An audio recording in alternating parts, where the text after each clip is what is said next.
Yo guys, welcome back to another talk with DJ Sekut sekarang. Dan kembali lagi kalau lo tahu video-video sebelumnya, gue ngundang-undang talent-talent di Semarang, bla bla bla. Dan gue mencari inspirasi dan pengen tahu kehidupan orang-orang. Dan gimana, apa kabarnya? That's good, bro. Gue awal-awal kita kenal dari mana ya? Dari sebuah komunitas yang nggak begitu besar dan nggak begitu kecil. Baby Gang. They call it Baby Gang. Iya. Masuk Baby Gang udah berapa? Dari tahun berapa? Secara officially itu mungkin di 4 tahun yang lalu lah mungkin lah ya. 3-4 tahun yang lalu kurang lebih. Cuman kalau ngumpul ke teman-temannya mungkin dari 2019-an. Mas sama Adif. Ya Adif. Siapa-siapa sih? 2018 mungkin 18. Anak-anak dulu siapa aja sih? Adif, Facan, almarhum Izal, ada yang udah nggak ada juga, almarhum Izal. Banyak lupa. Aslinya itu cuma tongkrongan doang ya? Apa gimana? Grupis doang aja sih, grupis ya tongkrongan.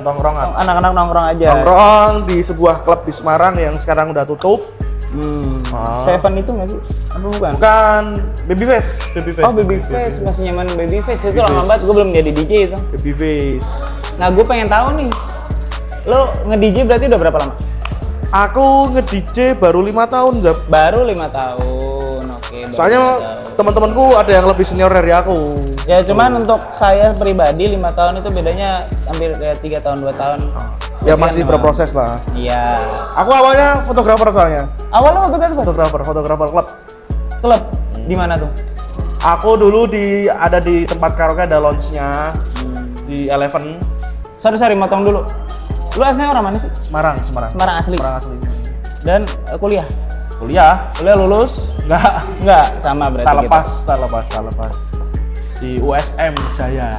Oke, habis itu lu nggak lulus sih tadi? Kalau dibilang nggak lulus enggak, aku yang cabut karena di 2023 sebenarnya gini. Harusnya itu kelar di 2020 ya. Kebetulan itu kan aku masuk 2016 nih. 2020 kebetulan pandemi. Pandemi itu kita konsultasi bimbingan itu harus via online. Oh ya, males sih. Iya. Sedangkan via online kita telat 1 menit itu dianggap kita nggak berangkat. Oh, masa gitu? Kan lebih enak offline kan. Offline kita mau telat 30 menit kita bisa masuk. Kita bisa bimbingan istilahnya gitu. Itu telat semenit pun nggak buka web terhitung telat. Ya emang dari akunya sih bangun kesiangan terus gitu loh. Intinya kalau tapi 30 menit kan masih bisa masuk kalau offline tuh. Kalau online kan nggak bisa. Ya itulah terus molor 2022 23 sampai awal 2024 aku ada project ikut grupnya temanku Pertolongan Koplo. Jangan sampai situ dulu. Oh ya. Santai dulu. Nanti kita ada kerjaan, ya. Ada kerjaan dan lain sebagainya. Jadi dari cabut dari kampus nih. Dari kampus. Itu awal pekerjaan yang diambil tuh apa? Masih endemi ya, itu di era endemi, setelah pandemi berarti. Setelah pandemi, endemi itu ada project digital marketing ya, Bukan berarti nggak ada DJ nggak kepikiran. Nah, berawal dari situ digital marketing itu di sebuah kantor coffee shop. Jadi manajemen coffee shop gitu ya, dia cabangnya banyak gitu. Aku di bagian digital marketingnya sama event plannernya. Jadi setiap coffee shop dia selalu ada event akustik, nobar, kayak gitu. Live musik lah, live musik sama nobar, lomba game dan sebagainya, itu aku yang bikin. Terus kok bisa switch up dari tadi media apa tadi? Digital marketing itu tiba-tiba switch ke DJ itu awalnya dari mana? Jadi kalau secara basic aku udah paham. Jadi DJ kan intinya mixing. Berarti belajarnya otodidak apa gimana? Otodidak semua. Aku nggak ada sekolah sama sekali. Zaman itu emang nggak ada sih. Nggak ada. Aku kebetulan teman-teman dari lama kan kenal, ada teman-teman DJ kan udah ada kan zaman dulu. Jadi aku ada lah ya. Cara melihat main mereka itu aku udah paham. Intinya tuh bermain DJ itu kan, mixing itu kan ada 3 unsur kan. High, mid, dan low itu kan mixingnya. Iya benar. Basicnya seperti itu, sama nyamain BPM. Tapi untuk waktu pertama itu langsung dapat job apa belum? Enggak, awalnya karena iseng Zat. Jadi ini masih di pekerjaan itu yang digital marketing, event planner itu. Jadi ada sebuah apa tuh namanya, rekannya owner, dia bikin nge-franchise, bikin outlet itu bukan coffee shop tapi bar. Lebih kayak beer garden ya, bukan bar beer garden, dengan ada entertainnya DJ, minta tolong ke aku. Berarti memang belum planning ada DJ-nya? Apa gimana? Planning ada DJ, minta tolong ke aku. Suruh nyari DJ, dikasih budget. Tes, aku ngabarin teman-temanku. Terus event pertama berhasil, event ke... Jadi itu belum DJ, sebentar. Itu belum DJ. Event berjalan sampai event ke-4, ke-5 lah. Budget event aku dipres. Dipres itu gimana? Diturunin. Misal dari 1 juta, dipangkas jadi 500. Dipangkas lagi jadi 300. Tapi itu udah main kan? Belum. Maksudnya dipangkasnya bahasa apanya? Gini loh. Budget event. Oh, budget event. Budget event DJ itu dipangkas dari 1 juta jadi 500. Oh, iya. Jadi kecil lah, Oke, jadi kecil. Iya, paham. Terus aku mikir ini budget istilahnya gopek ini cuma bisa buat sewa alat sama bayar 1 DJ. Sedangkan event aku start dari jam 8 sampai jam 11 malam. Itu kan harus minimal 3-4 DJ toh. Nah, aku kepikiran cobalah aku ngulik sendiri. Ada temanku namanya Seto. Tahu Tembalang. Seto itu minjemin aku flash disknya. Ini mah coba aja. Waktu sore itu cek sound itu. Coba tuh Seto ya. Thank you ya Set. Minjem flash disk. Aku ngulik sendiri. Itu aku berawal dari musik tech house. Iya, tapi emang kalau untuk gue juga awal-awal tech house tuh beatnya ini masih kalem, jadi belajar tuh masih enjoy. Minjemin lah itu flash disk. Si Seto bilang, "Mas, coba laptopmu download record box." Terus nanti tak ajarin gitu, dikasih tahu, diarahin sama Seto. Berarti berawal dari situ aku, aku bikin event, budget event dipangkas, mau nggak mau aku harus nimbrung sendiri, main, akhirnya jadi berawal dari situ. Terus aku kontrak. Untuk pertama mainnya di mana? Shout out buat buat Endiko ini, Safor nih. Oke, Safor. Sama Pak Eko itu, Banker. Oke. Ya, dia dulu kasih space tempat coffee shopnya itu buat teman-teman DJ baru buat jamming. Iya, gue pernah sekali di video. Di situ ya, itu aku dikasih kesempatan boleh jamming di situ lah intinya. Setelah aku paham record box, setelah aku paham ngulik lagu, download lagu dan sebagainya. Tapi itu waktu main di situ udah bisa tuh main, udah dapat ilmunya, udah ada. Ilmunya udah ada, karena aku tipikal orang dari apa yang aku lihat bisa aku serap. Kayak gitu, cara belajarku seperti itu. Berarti dari Banker ya tadi? Dari Banker, terus Safor ngasih job, si Endiko ngasih job, event-event kolektif kecil-kecilan kayak gitu, itulah berawal dari situ seperti itu. Terus, tapi itu kan masih yang event itu kan bukan reguler ya hitungannya? Belum, kalau reguler dulu. Pertamanya di mana kalau reguler? Event di Barcode Bar. Oh ya, Barcode Bar. Terus reguler itu hampir seminggu sekali, 2 minggu sekali di Pandawa BSB. Itu langsung berawal seminggu sekali. Berawal seminggu sekali, bulan berikutnya 2 minggu sekali, bulan ketiga 1 bulan sekali. Itu di Pandawa BSB. Terus kan ganti manajemen itu yang tektokan sama aku, orangnya cabut, dipangkas lah aku jadi sebulan sekali. Berjalan beberapa bulan doang. Tapi itu udah ada duitnya ya berarti pas ada. Reguler pertama itu udah ada duitnya. Lumayan lah. Oke, kita lanjutkan tadi dari Pandawa BSB ya. Terus selanjutnya kan berarti udah nih kelar dari Pandawa BSB. Itu keluarnya kenapa? Bukan lebih keluar ya, karena itu balik lagi aku diajak project temanku yang pertelon koplo itu. Ada peluang yang mungkin untuk kita maju gitu. Itu kan. Aku nggak main, aku cuman sebagai roadman-nya mereka aja. Iya. Saya udah sebuah tapatom, besok mau tinju ya katanya? Ya, semakin maju. Terus. Nah itulah berjalan sama pertelon kurang lebih 2 tahun. Berarti dari Pandawa tuh langsung kenal pertelon? Iya, aku jarang ambil job DJ. Kok bisa kenal?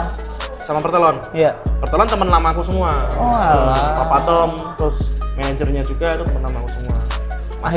Akhirnya ikut tuh Papa Tom. Diajak karena menurutku udahlah aku realistis cari uang dulu. Iya. Di waktu itu kan emang job pertelon padat banget, luar kota itu. Iya sih, Pertelon emang oke hidupku banget. juga kebanyakan di jalan, jadi berangkat koper kosong, pulang 2 koper malah. Oh, anjing. Penuh. Pakaian. Naik motor. Nah gitu. Naik motor? Pakaian kotor. Pakaian motor lagi, naik motor lagi. Itu berjalan 2 tahun lebih. Pokoknya di 2024 akhir kalau nggak salah. Enggak ding, 2024 awal aku dapat job itu pertama ditawarin di ada launch baru di Semarang. Berarti itu udah di luar Pertelon ya? Udah di luar Pertelon. Ada job residen, angkanya cocok. Di mana tuh kalau boleh tahu? Di daerah Sriwijaya dulu ada launch namanya Kratos. Oh iya, tapi nggak lama ya dia. Nggak ya? lama. Itu aku cuman jalan 3 bulan doang jalan. Iya. Kontrak 3 bulan doang, lepas karena something problem sama manajemennya. Intinya ada problem lah. Terus aku nggak lanjut kontrak. Itu sorry, itu masih di Pertelon? Kalau di Pertelon aku lepas. Udah lepas. Abis itu baru ke Kratos. Ke Kratos itu. Itu 1 bulan sebelum aku resign dari teman-teman Pertelon. Aku udah dapet tawaran dulu gitu loh. Angkanya cocok, terus aku baru ngomong ke teman-teman kalau Oke, gas lah ya. Aku ini ada residen, aku mau lanjut J dulu aja lah. Terus ya udah J. Tapi kan emang Kratos kan emang nggak bertahan lama nih. Itu kan maksudnya 3 bulan. 3 bulan. Itu kan ya untuk makan bla bla bla. Pasti kan kita agak pusing juga kan tiba-tiba klub tutup. Nah, habis itu gimana cara survive-nya setelah Kratos itu tutup? Apa masuk mana apa gimana? Kebetulan gini, waktu Pertelon perform di Jogja, di 23 Jamal Jogja, ada teman residen itu nawarin kalau 23 mau buka di Semarang, tapi di bulan Mei. Masih lama berarti? Masih lama.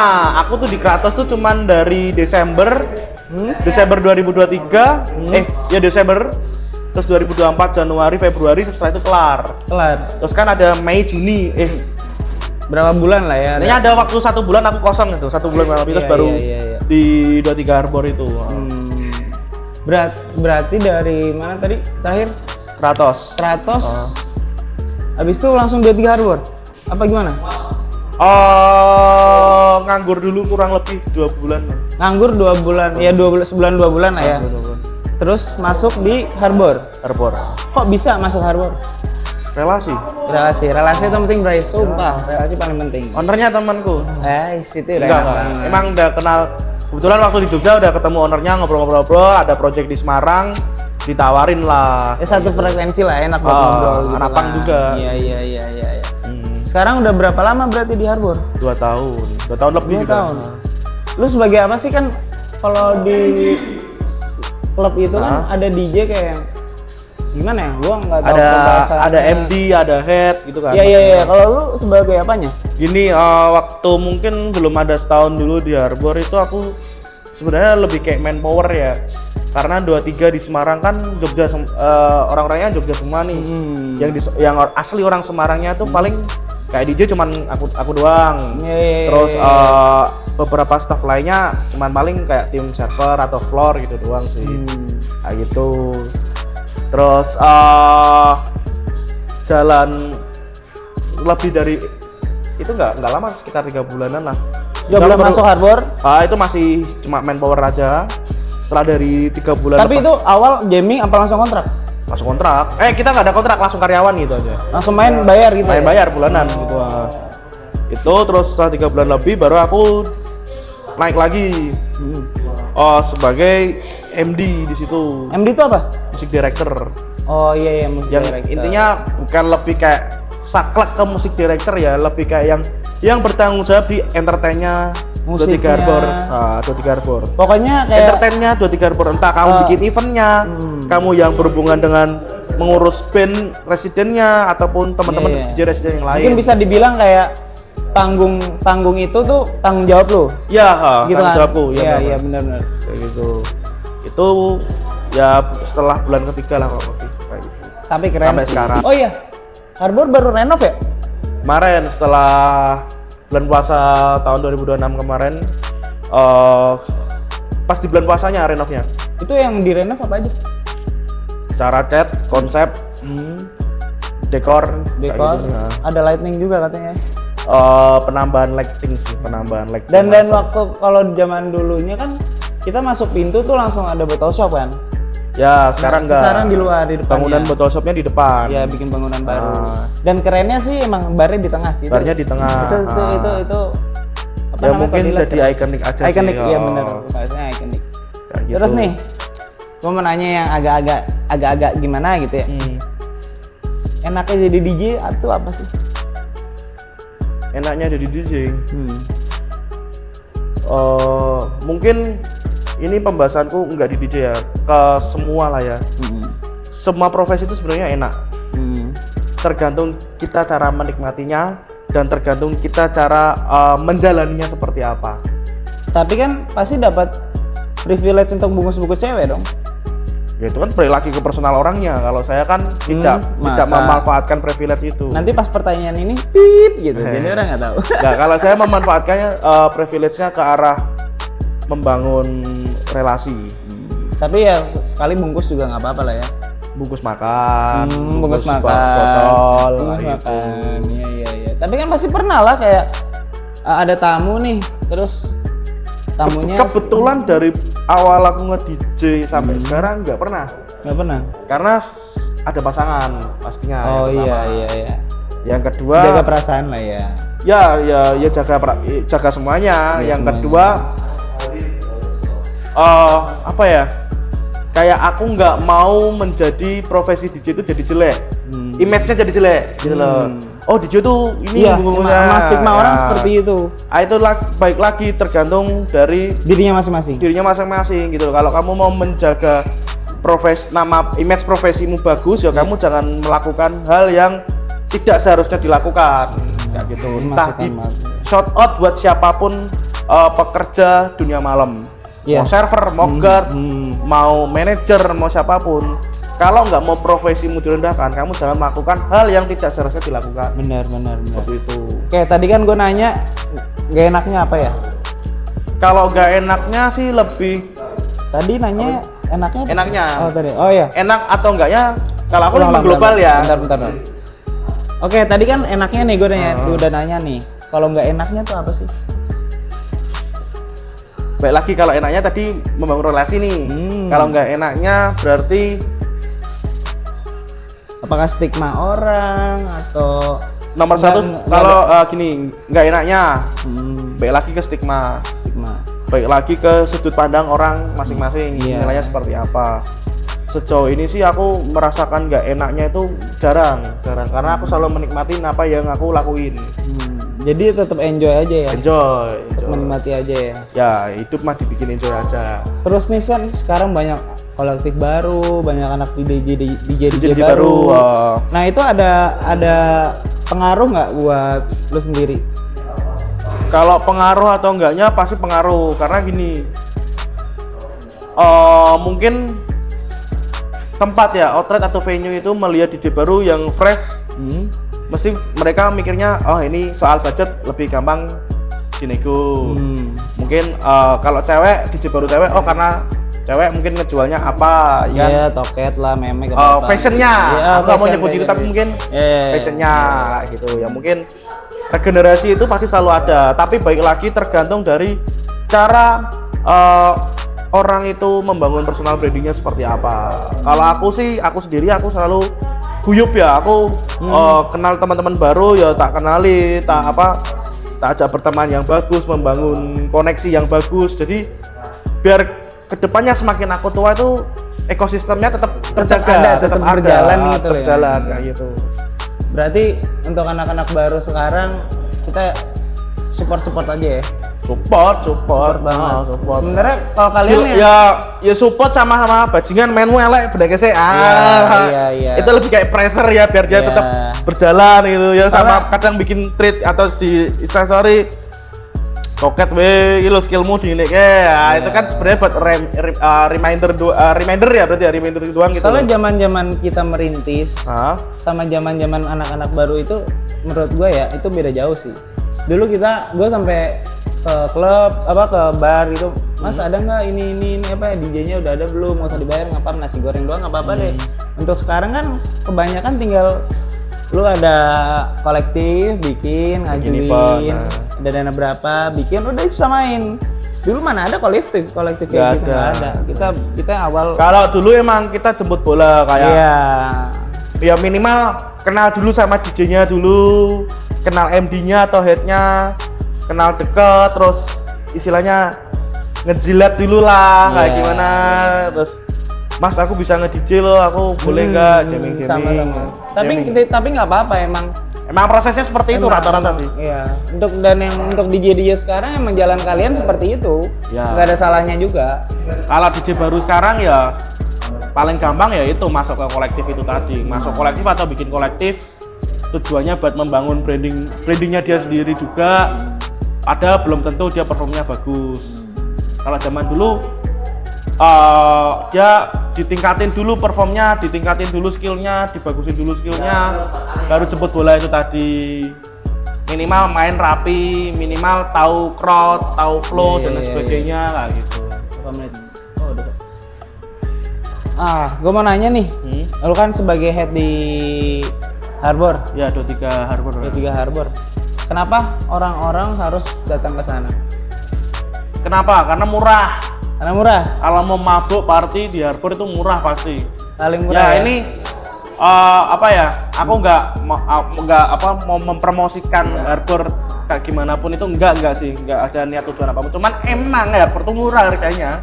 Iya sih. Ketimbang sama produk lain ya yang adalah kompetitor, tetap lebih miring di Harbor. Dan Harbor tuh tempatnya gede anjir. Enaknya itu. Cuman kan kadang semua tempat itu kan plus minus, ada kekurangan ada kelebihan. Ya mungkin di balik kelebihannya Harbor yang tempatnya gede, murah, tetap mesti ada kekurangannya. Di tempat lain yang harganya yang tempatnya enak, pelayanannya bagus, tapi ada kekurangan, mungkin harganya kemahalan atau gimana kan.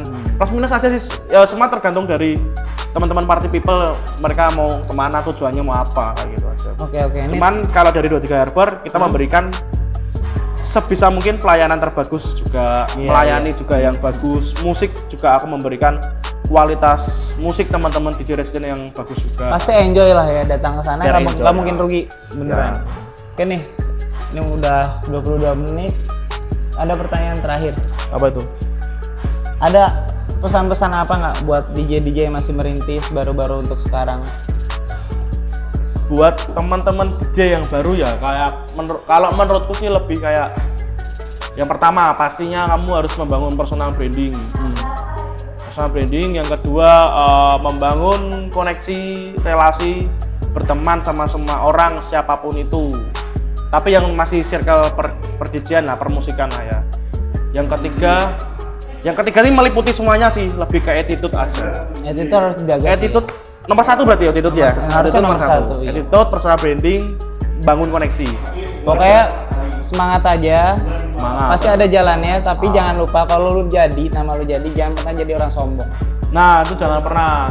Kalau orang Jawa bilang tuh andap ansor. Apa gue? Andap ansor tuh humble gitu. Oh, humble. Oke. Tetap rendah hati, humble itu, terus menghargai orang yang lebih tua kayak gitu. Ya harus respect aja. Respect. Ya. Kita juga mau kok ngobrol sharing itu nggak apa-apa sebenarnya. Oke.